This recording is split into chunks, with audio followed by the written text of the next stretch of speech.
të kemi të ndërtojmë një spital kombëtar të ri, një qendër klinike universitare të re. Programi i Lidhjes Demokratike të Kosovës synon një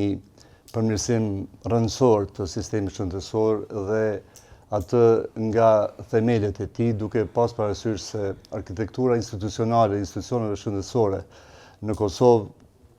de facto është një arkitekturë administrative, burokratike, e cila nuk mundëson asnjë reformim të marrëdhënieve substanciale ndërmjet blerësit të shërbimeve shëndetësore, Fondi Sigurimeve Shëndetësore që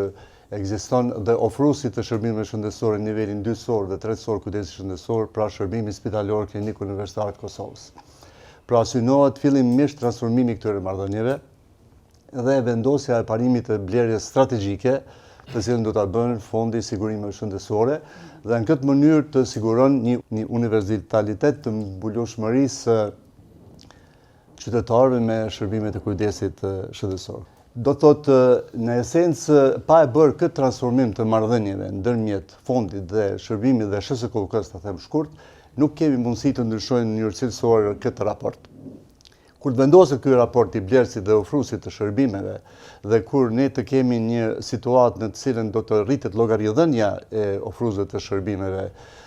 publike dhe natyrisht edhe